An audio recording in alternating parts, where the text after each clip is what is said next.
Olá, sejam muito bem-vindos a este material. Este é o suporte matemático para o primeiro ano do curso técnico integrado em contabilidade. Material este elaborado por mim, o professor Helder Lamarck, e pelo professor e meu orientador, o doutor Alisson Macário. Este e-book de suporte matemático para o primeiro ano do curso técnico integrado de contabilidade, ele foi desenvolvido justamente para fortalecer a sua aprendizagem em matemática. Por meio de quê? Por meio de uma linguagem clara, de exemplos práticos e atividades organizadas. Ao longo do material, você encontrará os QR Codes e links que darão acesso a videoaulas explicativas como essa. E estas videoaulas são produzidas para complementar cada conteúdo e tornar o seu estudo mais dinâmico e eficiente. Portanto, utilize o e-book e as videoaulas de forma integrada. Estude o conteúdo, acompanhe as explicações, resolva os exercícios e, por fim, revise sempre que necessário. Este é o intuito deste material. Portanto, desejo a você um excelente aprendizado. Vamos começar? Este é o capítulo Introdução aos Conjuntos. O que você irá conhecer nesse capítulo? A primeira coisa é o que é um conjunto e suas características. Você compreenderá o conceito de conjunto como uma coleção de elementos bem definidos, aprendendo suas principais características e como identificar quando um objeto pertence ou não a um conjunto. Também aprenderemos juntos exemplos de conjuntos no dia a dia.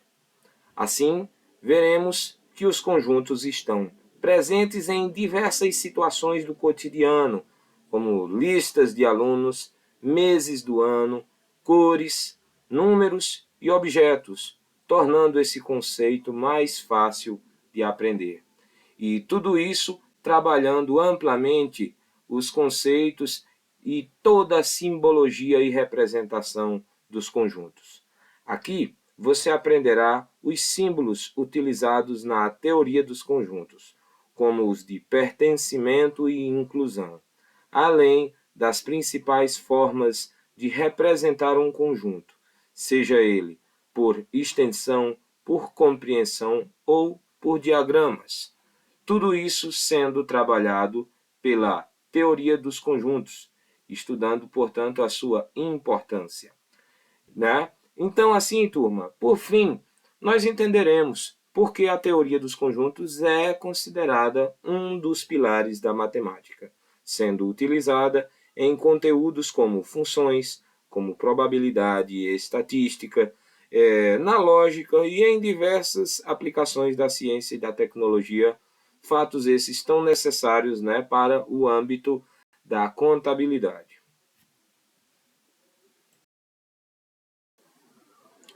Então, gente, fazer aqui, a princípio, essa leitura com vocês, junto com vocês, No nosso dia a dia, estamos sempre reunindo, separando e organizando elementos. Quando fazemos isso seguindo uma determinada característica comum, estamos formando um conjunto. Então, a teoria dos conjuntos, que é um conceito, um estudo muito mais amplo, trata-se de uma linguagem da matemática, que nos ajuda e nos ajudará a representar e estudar essas coleções de elementos. Então, quanto a isso, como organizar esse raciocínio? Bom, antes mesmo de estudarmos matemática, já utilizamos a ideia de conjunto no nosso dia a dia. Sempre que reunimos, separamos ou organizamos objetos, pessoas ou informações de acordo com uma característica em comum, estamos sim formando um conjunto, isto é, o conceito, novamente, de conjunto. Por exemplo, se podemos organizar os alunos de uma turma, separar as frutas de uma cesta ou reunir os livros de uma estante. Em cada situação, os elementos são agrupados, porque possuem uma característica que os identifica, deixa eles em comum uns com os outros. E é isso, gente.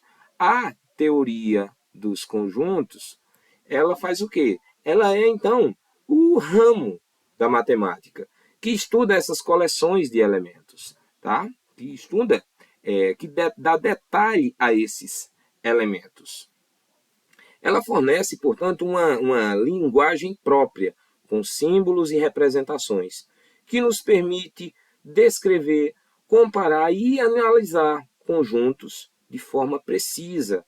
Ao compreender esse conceito, você estará construindo uma base essencial para o estudo de diversos conteúdos matemáticos, tais como funções, relações, probabilidade, estatística e lógica, além claro, de desenvolver uma forma mais organizada de interpretar e resolver problemas. Em suma, minha gente, você vai organizar melhor as suas ideias, você vai conseguir raciocinar melhor. Vá por mim. E aí, avançando aqui neste capítulo, vamos para a pergunta-chave. O que é um conjunto?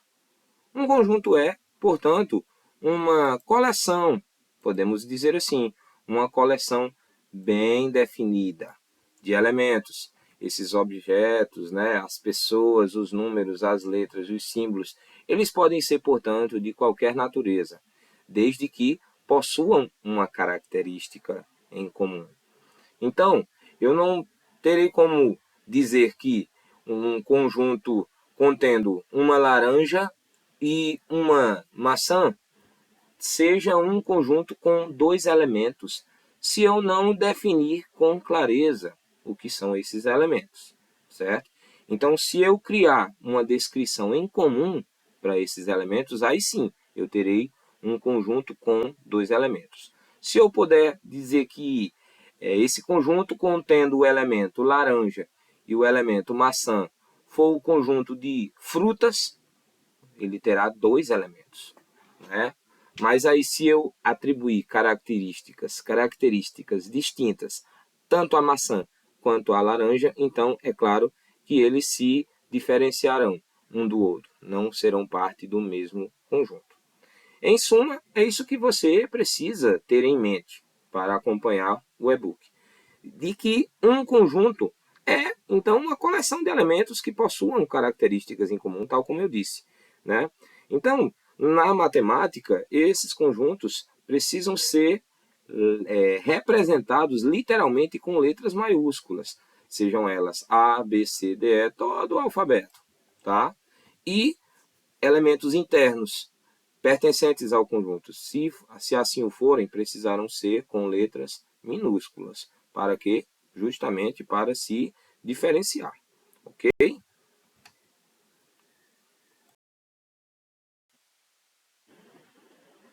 Então, turma, vamos dar continuidade aqui ao nosso processo de aprendizagem, vendo agora alguns exemplos de conjuntos no nosso cotidiano, certinho? Então, antes de detalhar cada um desses conjuntos, temos que lembrar, né, que eles fazem parte do nosso dia a dia, mesmo quando não percebemos.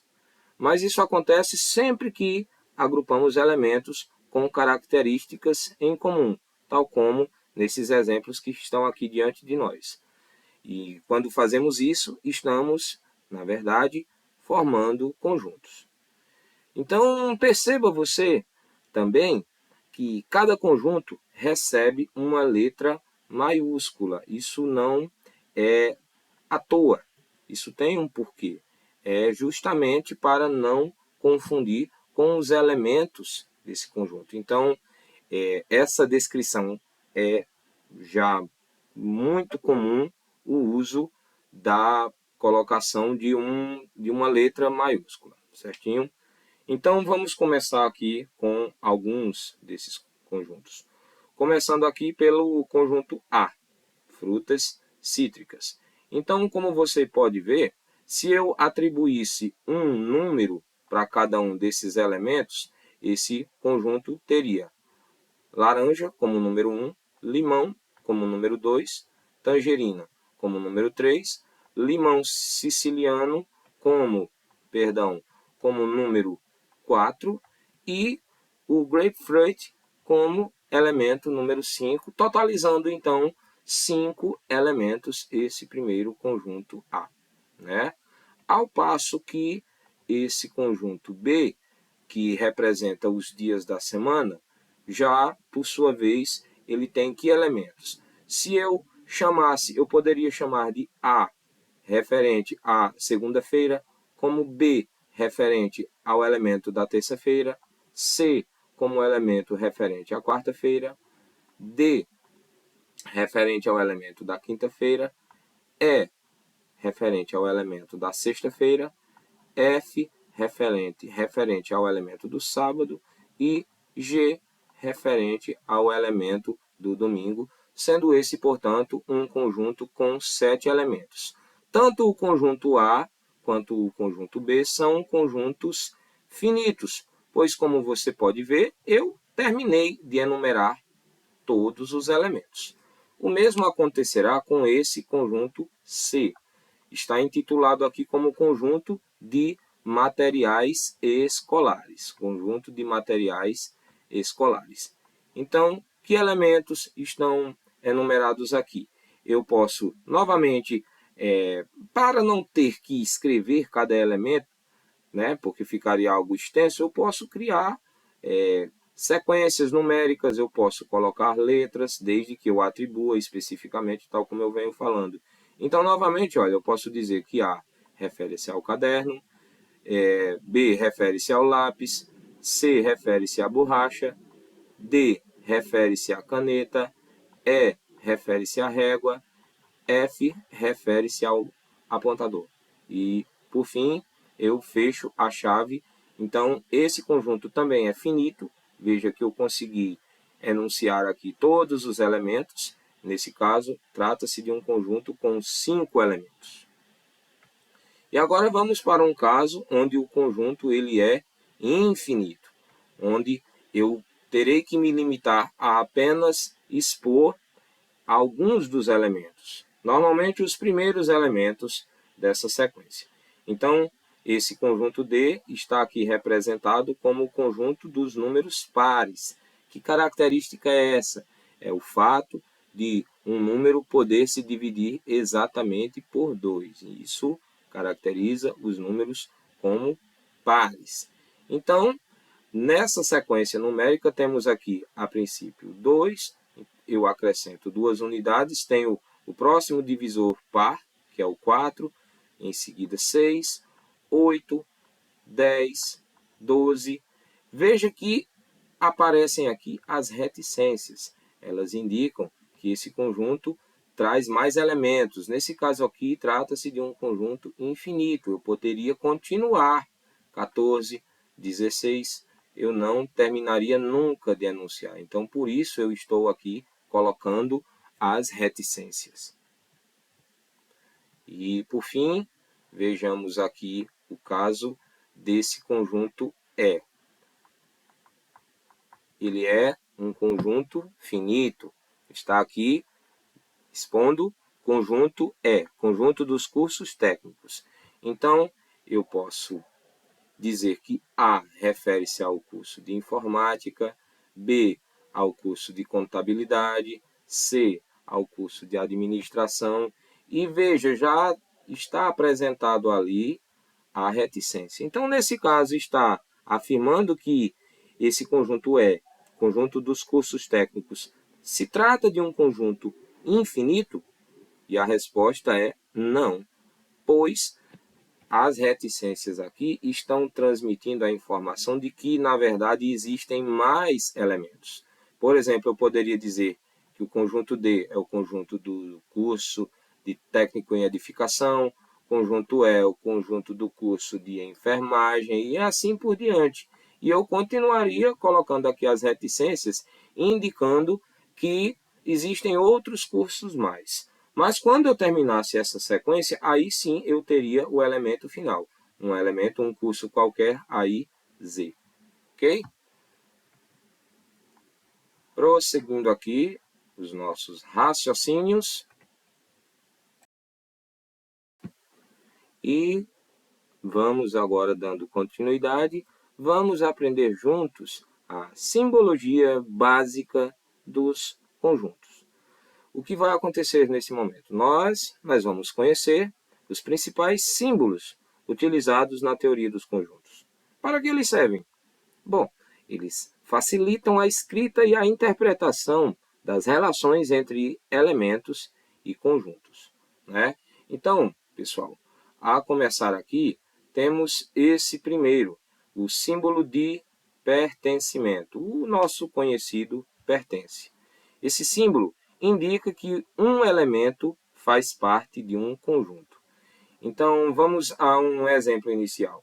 Se eu afirmar que 4 pertence ao conjunto A, então o número pertence a um conjunto A que apresenta esse elemento 4. Um exemplo aqui, eu posso dizer 1 e 4. E apresentar uma característica, se assim for pedido. Conjunto dos quadrados perfeitos naturais menores ou iguais que 4. Pronto, já caracterizei, já defini. Certinho? Vamos detalhar o segundo. O símbolo de não pertencimento é a afirmação oposta do símbolo de pertence.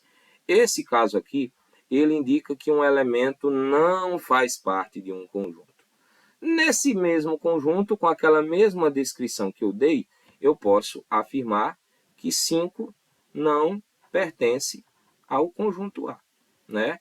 O conjunto A, conjunto dos números quadrados perfeitos naturais menores ou iguais que 4. Então, o 5 não estará nesse conjunto, pois se trata de um número maior. Então, veja, ele não pertence e assim nós o representamos. Próximo, o que temos aqui em seguida é o símbolo de inclusão, que tem o C, de está contido, significando está contido. Esse símbolo, pessoal, ele significa que todos os elementos de um conjunto também pertencem a outro conjunto. Então, se eu afirmar, por exemplo, que o conjunto B está contido no conjunto A, isso ocorre porque todos os elementos de B também estão contidos em A. Então, um exemplo que eu posso dizer aqui, o conjunto A, formado pelos elementos 1 e 4, como afirmamos anteriormente. Então, se eu disser que B é somente o conjunto número contendo o elemento número 1. Então, como podem ver, todos os elementos de B, que no caso é somente um, aparecem aqui em A. Então, ele é um subconjunto, né? Ele está contido no conjunto maior A. É isso que ocorre, né? Já prosseguindo, seguindo aqui nosso raciocínio, temos o contrário, o não está contido, né? A afirmação contrária. É o símbolo de não inclusão, esse Czinho cortado. Ele vai indicar justamente o oposto, vai indicar que um conjunto não está contido em outro. Então, se eu afirmar que o conjunto M não está contido em A, né? E o que iria acontecer aqui? O conjunto M seriam dos quadrados perfeitos maiores que 4 e menores que 16. Então, M possui esses elementos, 9 e 16. Exatamente esses, né? Então, veja que ele não traz nenhum elemento do conjunto A, que apresentava somente 1 e 4 como elemento. Então, M, dessa vez, não está contido aqui no conjunto A. Prosseguindo.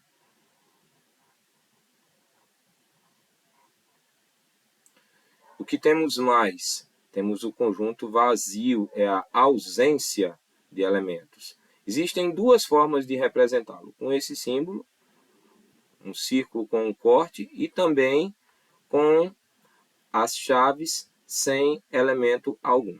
Nesse caso, estamos indicando que o conjunto não possui elementos, né? Então, como posso dar uma característica de conjunto vazio? Por exemplo, o conjunto de meses do ano com 32 dias. Esse conjunto ele é vazio. Dentro dos 12 possíveis, nenhum assume essa característica. Certinho? Então, vazio. Ok? Aí, finalizando esta parte, vamos ver aqui o cardinal de um conjunto. Também uma parte muito importante a se considerar. Por quê? O cardinal ele representa a quantidade de elementos de um conjunto, tal como estávamos fazendo, né? Estabelecendo a contagem de elementos. Então, se no caso o conjunto A, o cardinal dele, tinha quatro era um dos elementos. Ele tinha 2 elementos, então é essa afirmação. O cardinal de A, nós representamos com essas duas barrinhas, que lembra a representação de módulo, né? Inclusive, mas na teoria de conjuntos indica isso. A cardinalidade, a quantidade de elementos. Fato que nós nos concentramos em fazer. Esses símbolos, portanto, pessoal, eles serão utilizados constantemente nos próximos conteúdos. Você ter o domínio desses símbolos será muito importante, pois vai facilitar a sua leitura e, consequentemente, vai facilitar de você resolver os exercícios sobre esse tema. Bora prosseguir aqui?